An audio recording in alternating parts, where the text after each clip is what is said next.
Welcome back. It's Friday. What does Friday mean to you? What? The best day of the week. That's right. That's why we're doing Bayes on a Friday, because the best methods only go on the best day. Right? That's right. All right. So, what do you remember about last time? Here, a deep breath. I went on rants and tangents. No, I don't think tangents. I just took Lisa's formative quiz for factor analysis, Uh-oh. so I'm having trouble shifting gears. Oh, no. Oh, but we did talk about shapes. Shapes. Path diagrams. That's right. Before I forget, I didn't have any new announcements from today. I'm ending class at 1:20 today, so 50-minute class. Homework was due yesterday, so hopefully you all did it. Formative assessment two was due a few minutes ago. Hopefully you did that too.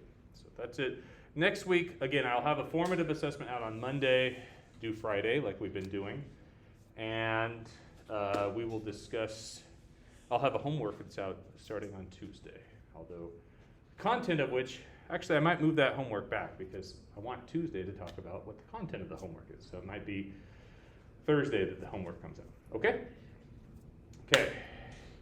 So we remember shapes from last time. We started path diagrams. Uh-oh. Online, can you hear me?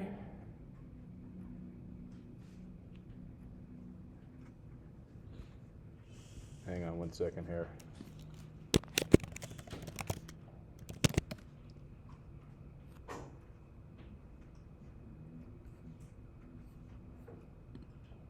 Yes. Okay, thank I can you. hear you. Thank you very much. Okay. We got into the types of latent variables. We got into path diagrams. You remember what an edge was of a path diagram or a graph? Yeah. An arrow. As opposed to, what's the other thing in the diagram? Node. A node. You're on top of this. You probably already had graphs and We stuff. talked about the levels of measurement. Levels of measurement. But you never thought about that with latent variables, did you? But you've probably heard of latent class models. So maybe. Okay, so we have this, and we talked about how the path diagram ends up being a multivariate regression, just like this, right? 5 regressions all at once. We haven't gotten into latent variable land yet, but all of these are our equations, right? We interpreted what the mean intercept was. We interpreted what the slope was. There was a residual variance, and this is where I left because I ran out of time, right? Okay. Any questions on what we talked about last time? Anything you want it solidified? Or not even solidified? Clouded? Muddied some more? Can I make anything clear in your mind dirty? Yes. So in the other previous slide, you Yes. said that if we had observed data, we could just do univariate regression. Yeah. But the reason we can't do it in this context is because it's unobserved, and we Right. need all of that information, right? That's right. Actually, there are, well, let me back up here. If we observe theta, doing this as a multivariate regression doesn't gain a whole lot different than if we did 5 separate univariate regressions. The parameter estimates, depending on how we code the residual covariance matrix, most likely would be the same. We would not, the multivariate regression allows us a multivariate test of hypothesis, which we usually don't see in this case anyway. In a latent variable context, though, we really wouldn't be able to do one univariate regression because we haven't observed the latent variable itself. And there's this minimum identifiability set of conditions to be able to try to figure out what theta is, or the latent variable is. In a frequentist framework, that's for one latent variable, 3 items. You need a minimum of 3 items to identify one latent variable. In a Bayesian framework, it actually is a little bit different. We can actually get estimates, probably not with a lot of belief, but they'll be much more like the prior. But I still, even though the Bayesian version of it technically could give us estimates. I would prefer the still minimum identification constraints of at least 3 variables to make it work. And we would need the multivariate analysis to do that. Other questions? Okay. So we also ended with the distribution, right? We said that y for the outcome follows a normal distribution. The mean of that was given by intercept plus slope times latent variable, or in this case, the predictor. And the variance of that distribution was the residual variance. This is the same distribution for each outcome. So this is important. This type of translation is what enables you to use Stan or JAGS or Bayes software. Because in that software, when you specify you have a variable, you don't tell it, here's my regression. You tell it its distribution and what the mean and variance happen to be. So the key in taking, one of the beautiful things about this class and one of the frustrating things about this class, simultaneous, is that to do this with someone else's Bayes software requires you to translate what the model is saying to a distribution to make it work. I'm seeing looks. Some of you are like, really? Are you kidding me? Is that what I'm observing? Anybody on the are you kidding me side? No. Why that's a good thing though? It's a good thing because you have to know what it's assuming to make it work. And when you're typing that in, and you're like, really, I've got a categorical outcome, and I'm going to say it's normally distributed? Like, you could be thinking to yourself, this is stupid. You will even see some of my code that'll be like, yeah, dumb. No, that's not true. Bad idea, misplaced assumption. Some assumptions are easy to say that's a bad idea. Some aren't. But this is why when I started class talking about the mapping from the range of an outcome onto a distribution, the range of a distribution, like a sample space, this is why. Because to a Bayes piece of Bayes software, it's not, this is a factor analysis, it's here's one observed variable, I'm calling it normal, here's its mean and variance. Here's another observed variable, calling it normal, here's its mean and variance. How are we doing? Cool. Other questions? So, what does the normal give us? So this normal distribution is right there. You don't need, if you haven't had it, like if you're like me, you'll memorize it just because you see it all the time. If you're not like me and you don't memorize it, I don't care. You don't have to. Go look it up. Not a big deal. But I do want you to understand what it's doing, right? It is a function of a few things that we don't know. First though, EX, or pi, the pi that's in there is the constant pi, 3.14. EXP is Euler's constant, or e raised to a power of what's in the brackets, right? That's fairly typical. So once you rule out pi, and once you rule out EXP, what's left is sigma squared, mu, and y, right? And you know all those. We don't actually know what those values are, but we could pretend them. And if we plug them in, let's say we have a mean of 0, mu equals 0, sigma squared equals 1, then what we could end up doing is plotting a line for y. And what the output of that function is the height of that line. Right? I'm going to do something bold.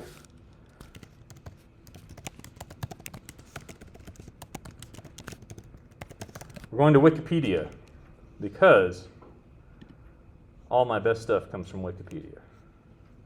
So here we go. So here's exactly that I was talking about. You see the red line here where mu equals 0 and sigma squared equals 1?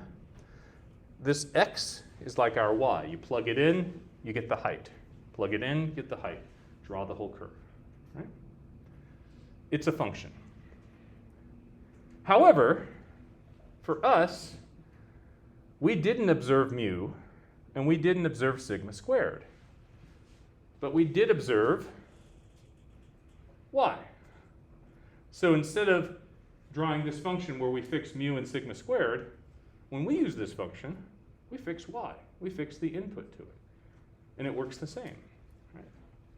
Because for any given sigma squared or mu, it gives us a different height. For instance, for one variable, let's imagine we observed a 0, right? Now, Wikipedia gives us 4 options here, right? Which of these options, so each of them gives us a height of a curve. So we're just looking at x, say we got a value of 0, hypothetically, right? The way we look at this is to say, hey, which one of these 4 options is most likely, given that we observed a 0? That's the thing we're looking at with this distribution. And the way that you tell most likely is the one that's the peak. In our case, the one that's most likely, mu of 0, sigma squared of 0.2. Now this is a very limited example. We run out quickly. We normally would like to have more y's than 1, but that's how a likelihood function works, and this is how we're building this data likelihood. We've observed the data, we haven't observed the parameters. And so what we want to do is express the likelihood of the parameters as a function that we use this distribution for. How's that work for you? It's a flip. A lot of times when we talk about distributions in classes, we talk about input of parameters, and we range the data. Here we input the data and we range the parameters. One observation. Questions on that?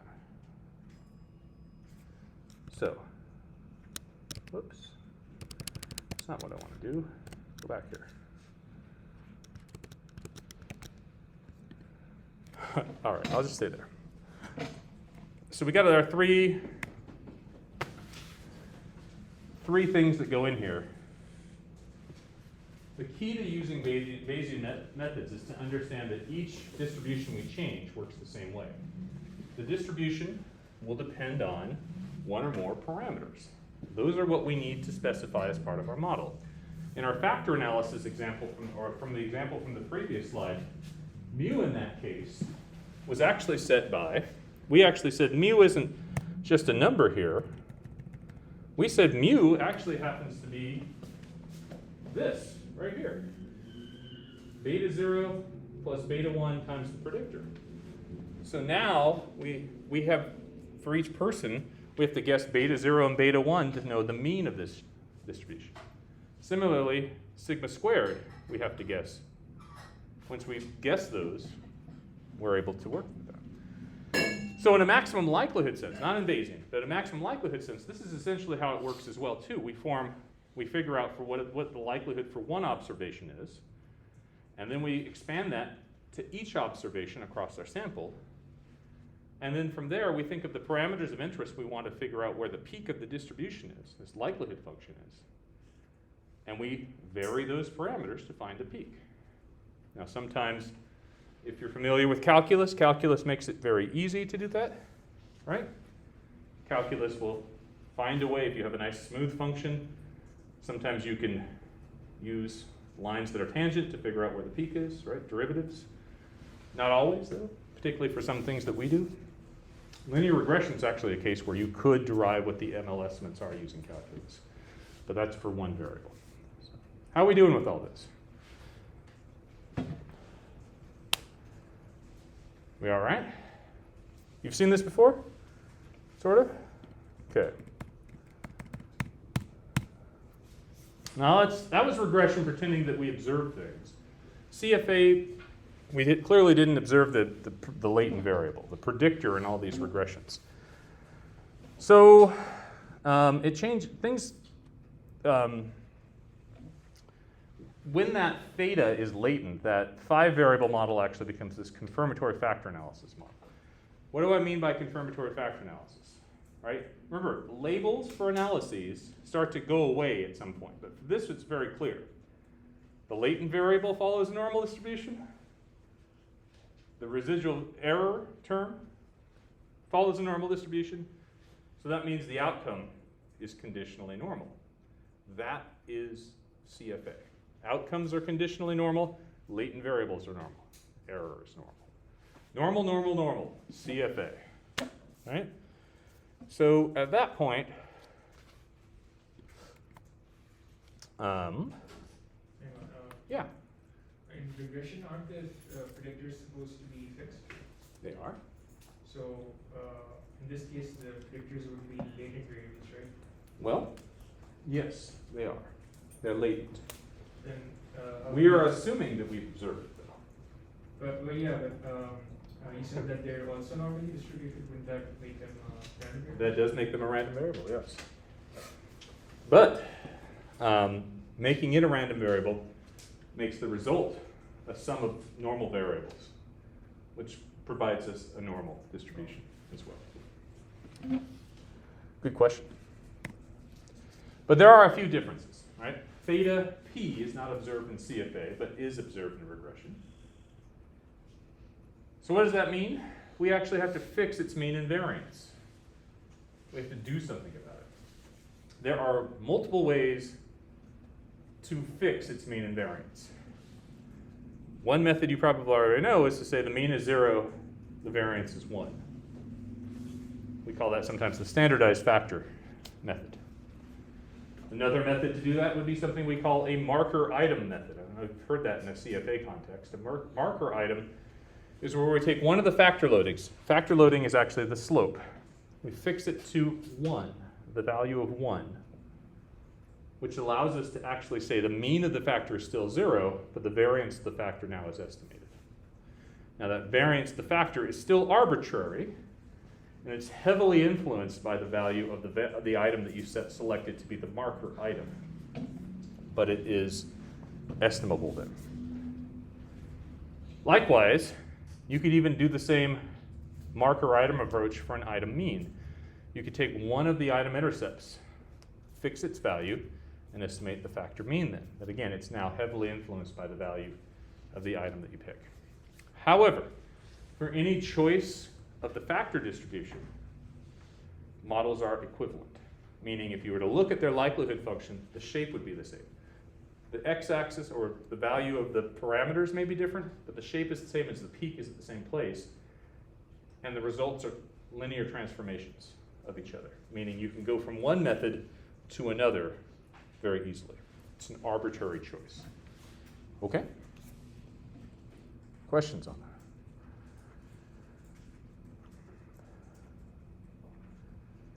So shouldn't remember to observe variables to empirically identify latent trait? So to identify a latent trait, when you have one in confirmatory factor analysis, 3 variables. 3 variables identifies it in a likelihood sense. Why I say that? Well, it goes beyond this lecture, but I'll get to that at some point in this class. Nathan asks, if you have many indicators that measure a factor, do you need more than one marker item? The answer is no. All you need is one. Hope that helps. Other questions? So typically though, even though the meaning of all the parameters is carried forward from linear regression, like the interpretation of the item intercept, the interpretation of the slope, the interpretation of the residual variance, they go by different names. And this is an example of different methodology being developed in different fields, right? In this case, regression showed up, then factor analysis showed up, and people didn't know how to map the two onto each other, and eventually did it, and it was fine. That was 1900s, so early 1900s. But typically, item intercept becomes mu. The slope for an item becomes the factor loading. We also call this discrimination sometimes. And then the residual variance becomes the unique variance. And once again, mu is the intercept term. Lambda is the term for the factor loading. And this term, psi, the Greek letter psi squared, is the unique variance for the item. So those are all terms that showed up in the factor analysis literature, like uniquenesses versus communalities back in the 1930s and so forth. You've probably heard this before somewhere. Right. So how are we doing? So what we've done here is just say factor analysis is essentially multiple regression or multivariate regression where you forgot the predictor. I've got this design, I collected 5 variables. I totally forgot to collect the predictor. That's kind of how it works, though, right? I know you're laughing, but it's true. All right. So it looks like this with our CFA notation. And that path diagram that we saw before is trying to imply this is what's happening. One latent variable predicting 5 different outcomes simultaneously. Okay. Now, the fun part about all this is foreshadowing, is that what we're really after, though, to make this work, some of you are like, how did this happen, right? Are you like, how did you forget? How did you forget the predictor, right? How do we go about doing this analysis when we forget the predictor? Now, remember the magic of Bayes. Magic, right? What we really want to tell for each person is the distribution, or the posterior distribution of the latent variable conditional on a person's data. I'll just call this a data vector, so all 5 items put into a vector. Remember Bayes' theorem? Remember what it would say about that? It's proportional to Data given. the likelihood of the data given theta times the likelihood of the prior.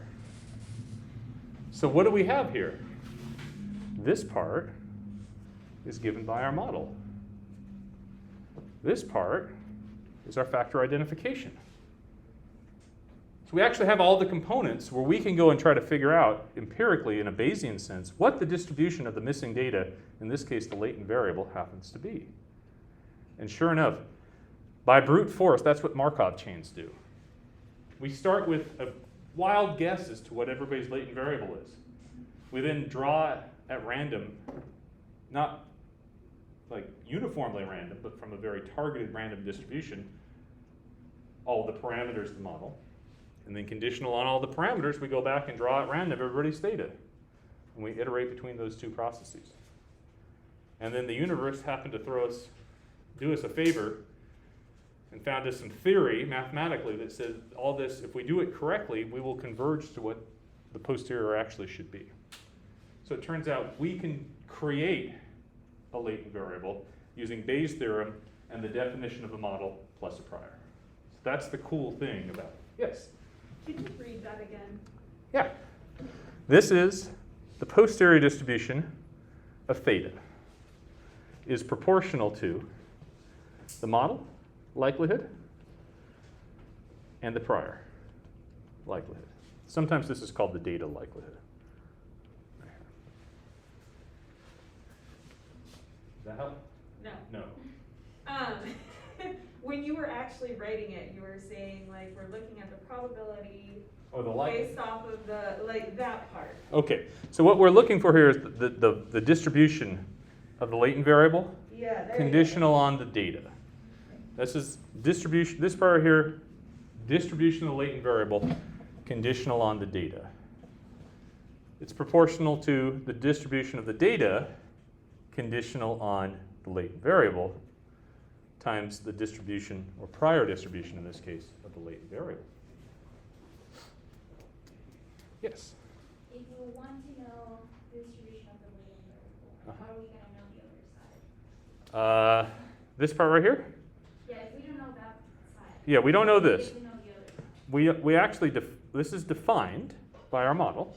So when we specify the CFA model itself, we're defining what that distribution happens to be. Now, it's conditional on a bunch of parameters that we don't know the values of, but we're going to try to guess. And then this part, we have to define ourselves. So when we say the trait is normally distributed, and for easy, sometimes we would say like this is where we say the normal, this is normal, oh geez, sorry. Try this again. Oh my goodness, my game is weak today. Normal, 0, 1, right there. Right? So that would define the prior, and the height of that prior would go in for any guess of what theta is. We would still need to know the parameters. I didn't put that in this equation right now, but we would take guesses of those as well too. And so with the parameters, with this model likelihood, we end up building that. I haven't given you the final remaining step on how to form this thing yet. That'll come in the CFA lecture, but I'll tell you it right now. Do you remember the live dice example that you remember the likelihood in that example? It was a Bernoulli, but I had like 5 roles, and I said they were independent. Turns out this model data likelihood takes all, in this example where I had 5 variables right here, takes all 5 of the normal distributions, takes their heights and multiplies them together. That product of them gives us the likelihood function in the same way. And that product is what we actually call conditional independence. But that shows up. We'll talk about that after we get to the MCMC section. Thank you for the question. The answer. Awesome. Can we learn why you multiply those and not average them? Yes. Okay. Conditional independence, or the independence assumption, is a multiplication. So like, Right.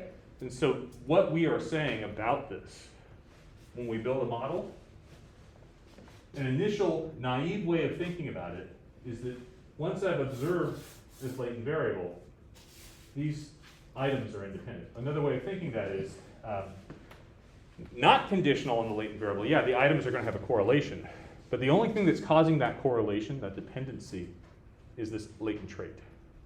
Because I was thinking if you were looking at all the different heights, it's like, why wouldn't you average those together? So Ah. that makes sense the way Yeah. that you. Because the definition of the likelihood function is comes from basically you typically have independence somewhere. In the previous example, I had 1 variable, but I had 5 observations. Right. Here I've got 1 person with 5 observations, and that's where the product starts to show up. Thank you for the question. Other questions? I see a question online. Let me get the online question, and then I'll come back. Yes? So when we're talking about maximum likelihood, like when we see the value for that, is that just the point estimate of the posterior, like the mean? No. In maximum Yeah. likelihood, what you end up getting is you have a pretty much the same likelihood function, which is this thing again. Actually, it goes with a different name. And what we try to do is now we have to somehow understand what the latent variables happen, or the parameters have to be, all the loadings, all the intercepts, all the unique variances. And conditional on those, we find the value of theta that maximizes the likelihood itself. So the difference is twofold. Number one, we don't have the prior, so that doesn't show up in maximum likelihood. And number two, we're not after this distribution right here. We're after the single value that maximizes the likelihood. Oh, whoops. Thank you. This is the same. We don't have the prior. We're not after the distribution. We're just looking for the one value that provides the maximum. Does that answer your question? Yeah, thank you. Thank you. Question? Yes, my question is about the distributions we could use, because if we standardize the factor, we would be using minus 0 and standard deviation of 1. So I'm assuming that we will be using the normal distribution for that part. But then in that likelihood, do we have to use a normal distribution for each item, or can we use a multivariate normal distribution for all of the items? Depending on how you build it, you could use either. Turns out a series of univariate normals imply a multivariate normal with a diagonal covariance matrix. But we will, again, go into that a little bit more in the CFA section. But you can specify multiple parts. The other part of it is whenever I was talking in this class about what happens when we have a different distribution for a variable, it's that instead of using normal for it, we might use Bernoulli in one spot. We take the height of Bernoulli and multiply against the height of the normals. And that's where it shows up. How's that work? Great, thank you. Yes? Yeah, we mentioned earlier that the prior distribution is keep on updating. So when the updating process plays a role. So technically, it's once we form the posterior, that is our update to the prior. So we do it. If we do a Markov chain, let's imagine we're running Stan, like we will in a few weeks or next week. We have a prior we specified. We get Stan to work. It's a miracle. Oh my goodness, it ran. You'll see the progress Stan makes along the way. That progress, all that's doing is building this distribution right here, the posterior. Once Stan is done, and once we've assessed that we've converged to it, that posterior is the update of the prior. So It's- we can follow up with another model Yes. using the updated. That's it. The resulting posterior distribution we find from the first pass, we could use as the prior for the next analysis if we collect more data. Does that help? Yep. Yeah. Thank you. You're welcome. These are great questions. How are we doing otherwise? Other questions? Yes. By the way, there's no ungreat question. It's okay. Yes. Yeah, so question about terminology. You mentioned that the density of theta, you called it the likelihood of theta, and I'm thinking. So are we talking about this one right here? No, the one. The one over here? Yeah. Okay. Yeah. So I usually call that the probability density of theta that we specified. You also said likelihood, so I'm like. So I use the terms interchangeably. Oh, okay. A likelihood function technically is usually a product of some type of densities, Yep.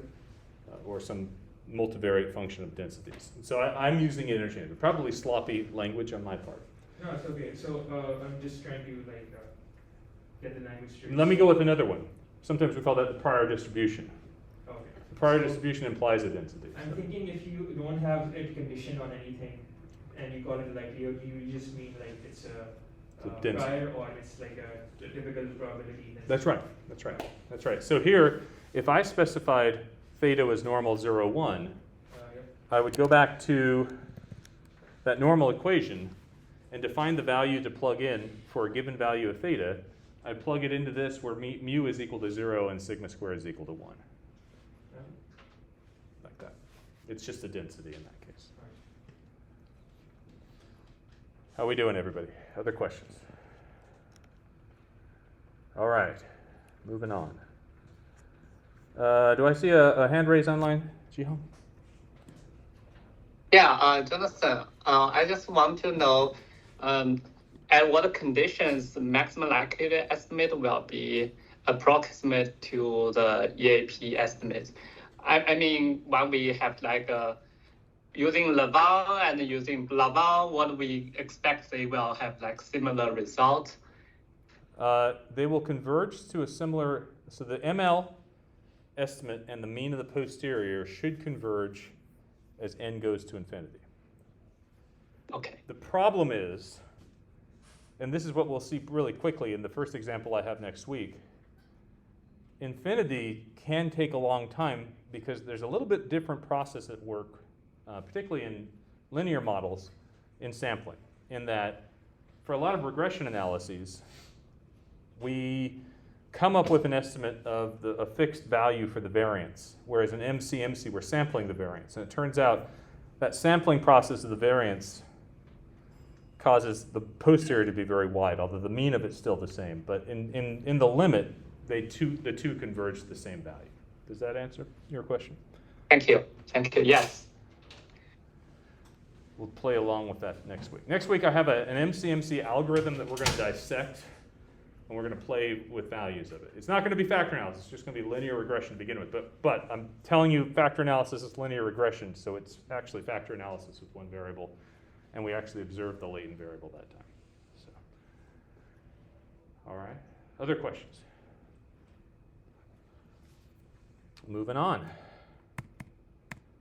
How about different item types? So again, the CFA model assumes the continuous latent variables, technically normal. Continuous item scores, that comes from the idea that the normal latent variable plus normal error show up. But what if we do if we have binary items?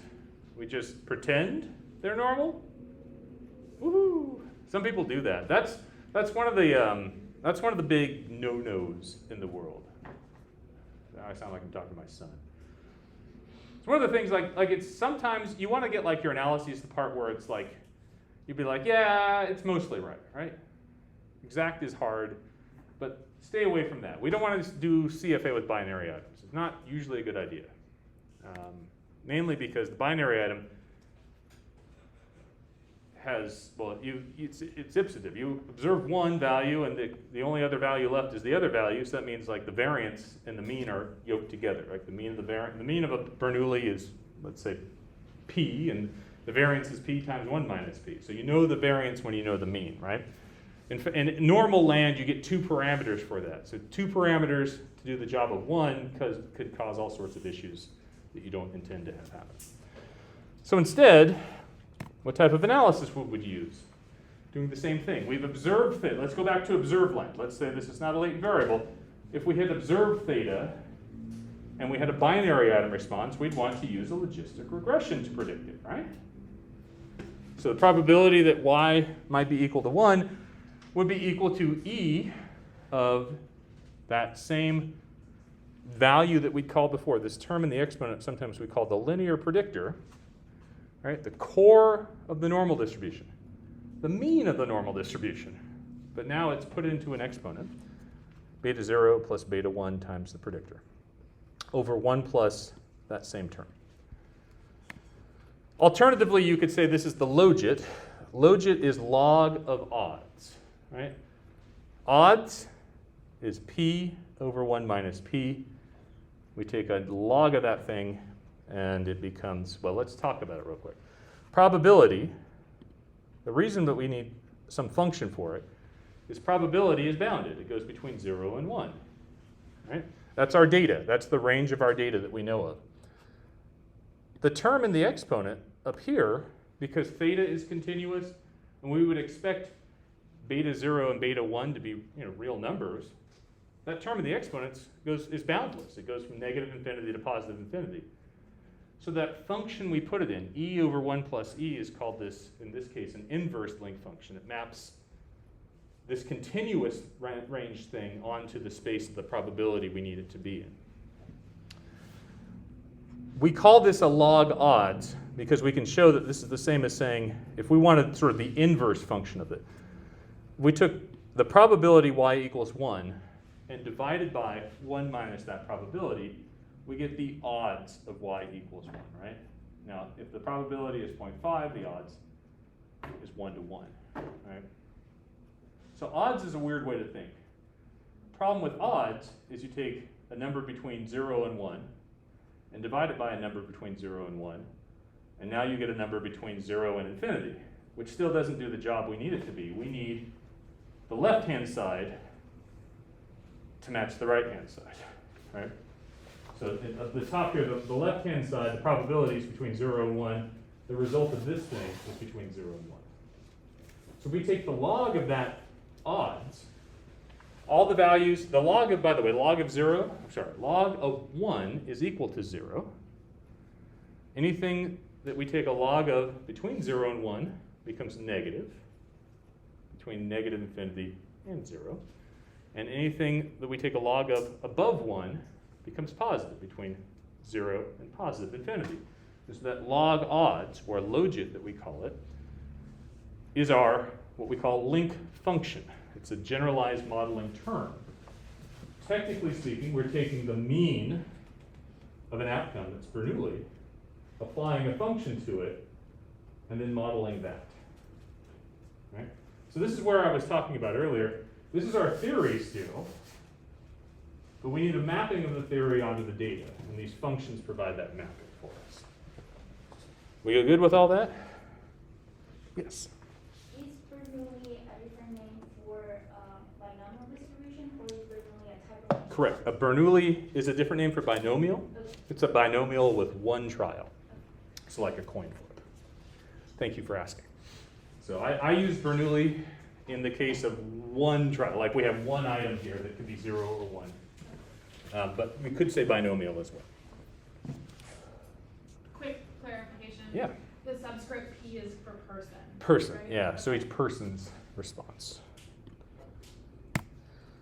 So again, now there's our model parameters. Beta 0 is the intercept. Interpretation of it is somewhat similar to regression, although we have to remember we're now on the logit scale, right?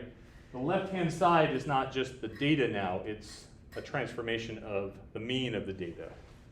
So we end up saying it's the expected log odds of a correct response for theta equals 0. I say correct response, I should say response of 1. Correct response is an educational term. I'm sorry about that. It just comes right off the tongue sometimes.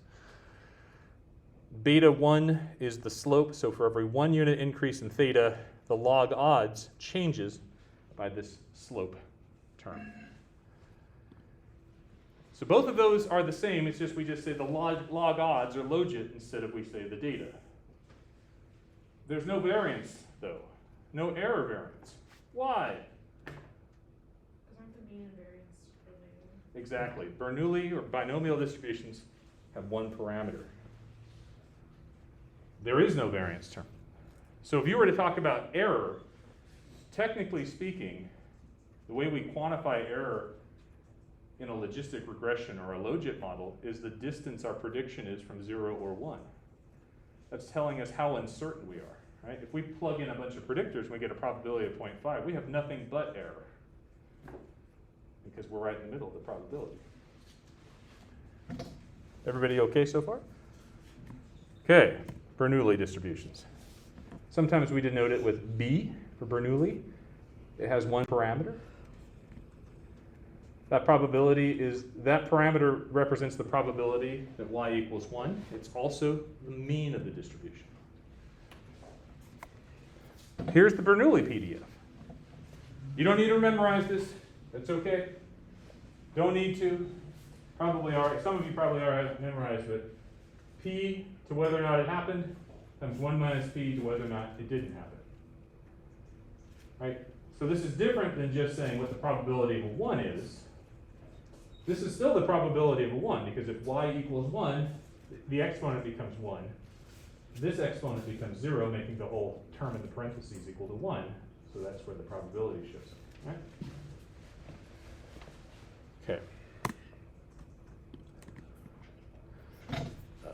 So there's no parameter that represents error. I just mentioned that before. Error is represented by how far off a probability is from 0 or 1. All right, now let's go put this into latent variable land. Now we totally forgot to observe our predictor again. My goodness, this sounds like a study I would run given my absent-mindedness. I'm not kidding. I had to go back to my house 3 times a day for something, and I was on a bike, okay? Okay, so now we're talking about the probability y equals 1 conditional on this latent variable. This is a latex typo. This should be the symbol mu. It's mu plus lambda times theta, right? Now, in some senses, we could keep the names from confirmatory factor analysis. We could still call mu the item intercept, and we could still call lambda the item factor loading. And if we were to do that, this would be a model that we would call item factor analysis. It really started in psychology as a discipline, early 1970s, late 1960s. Right. Now, with a little bit of rearrangement, though, if I defined a new parameter A as the factor loading, and the new parameter B as -1 times the ratio of the mean to the factor loading, and I did a little bit of algebra, I get this form. What's that look like? That's IRT, a 2-parameter logistic model. Right? So what I'm trying to say is whenever you can do this, you're redefining the parameters, you're not changing the likelihood. You're not changing the values. You're not changing the meaning of the model. It's an equivalent model. So this becomes now the same thing as IRT. So when I talk about IRT being essentially the same thing as CFA, it's just with different types of data, this is what I'm meaning. Because it's a playing around of parameters. I happen to, for a unidimensional IRT, this type of parameterization is sometimes called discrimination difficulty, because the A parameter now we use the term discrimination to define it, although you can see it's literally equal to the factor loading. And the B parameter is what we call item difficulty. Now, item difficulty, because it's theta minus B, when theta is equal to negative, or when theta is equal to item difficulty, that's where a person has a 50-50 chance of answering the item correctly, because you put a 0 in the parentheses, that means you put a 0 up here. Anything raised to the 0th power is 1, and you get 1 over 1 plus 1, or 1 over 2. Right? The discrimination then is the slope that's a line that's tangent to the curve, and this is sort of a logistic curve. If we were to plot theta on the x-axis and the probability of a 1 on the y-axis, you'd see this S-shaped curve, this ogive thing. So that's the key. When you have that type of model, now informing that likelihood, turns out this still holds.